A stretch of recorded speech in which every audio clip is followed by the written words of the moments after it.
एक गांव में एक धनी व्यापारी रामदास रहता था। वो बहुत ही लालची और कठोर स्वभाव का व्यक्ति था। उसका काम केवल धन कमाना था और वो गरीबों की मदद करने में कभी रुचि नहीं रखता था। रामदास को ऐसा लगता था कि उसका सारा पैसा और सफलता केवल उसकी मेहनत का फल है और दूसरों की मदद करना उसके समय की बर्बादी है। रामदास का एक नौकर मोहन बहुत ईमानदार और दयालु था। वो हमेशा दूसरों की सहायता के लिए तैयार रहता। गांव में कोई बीमार हो या किसी को खाने की जरूरत हो, मोहन अपनी कमाई का एक हिस्सा उन लोगों की मदद में लगा देता। वो हमेशा कहता, जीवन में कर्म सबसे महत्वपूर्ण है। जैसा हम करेंगे वैसा ही हमें फल मिलेगा। रामदास को मोहन की ये बातें सुनकर गुस्सा आता। वह उसे डांटते हुए कहता, तुम्हारे इन दयालु कामों से कोई लाभ नहीं होगा। दुनिया केवल धन और शक्ति को मानती है। दूसरों की मदद करना समय और पैसे की बर्बादी है। एक दिन गांव में एक बूढ़ा भिखारी आया। उसने रामदास से कुछ खाने के लिए मांगा। रामदास ने उसे डांटकर भगा दिया और कहा, मेरे पास भीख देने के लिए समय नहीं है। जाओ, मेहनत करो और कमाओ। भिखारी चुपचाप वहां से चला गया। लेकिन मोहन ने चुपके से भिखारी को खाना और पानी दिया। भिखारी ने मोहन को आशीर्वाद दिया और कहा, तुम्हारे अच्छे कर्म तुम्हारे जीवन में सुख और शांति लाएंगे।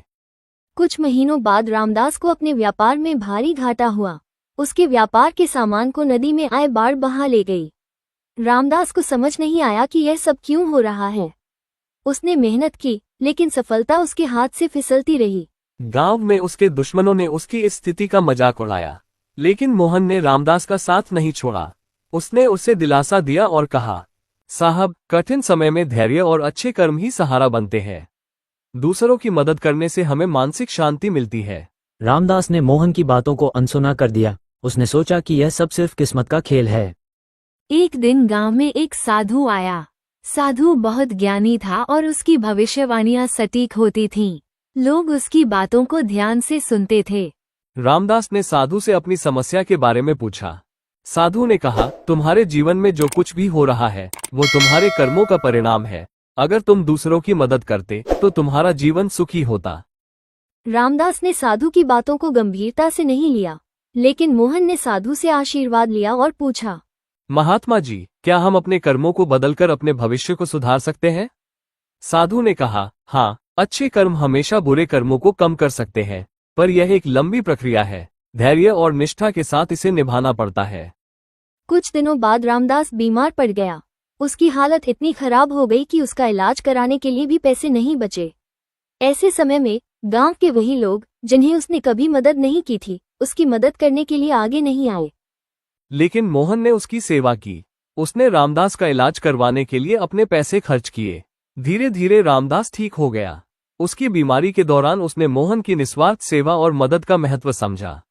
रामदास ने मोहन से पूछा, तुमने मेरी इतनी मदद क्यों की, जबकि मैंने तुम्हें हमेशा डांटा और तुम्हारे अच्छे कामों का मजाक उड़ाया? मोहन ने मुस्कुराते हुए कहा, साहब, मैं दूसरों की मदद इसलिए करता हूं क्योंकि यह मेरा कर्तव्य है। जीवन में कर्म से बड़ा धर्म है। जो हम दूसरों के लिए करते हैं वही हमें वापस मिलता है। रामदास ने अपने जीवन को बदलने का निर्णय लिया। उसने लालच और कठोरता को छोड़कर दूसरों की मदद करना शुरू किया। वो गरीबों और जरूरतमंदों के लिए अन्न और वस्त्र दान करने लगा। गांव के लोग उसकी उदारता देखकर चकित रह गए। धीरे धीरे रामदास का व्यापार फिर से बढ़ने लगा। अब वह न केवल धनी था बल्कि खुशहाल और संतुष्ट भी था। उसने महसूस किया कि केवल धन ही नहीं बल्कि अच्छे कर्म ही जीवन का असली धन है। इस कहानी से हमें ये शिक्षा मिलती है कि हमारे कर्मों का फल हमें अवश्य मिलता है।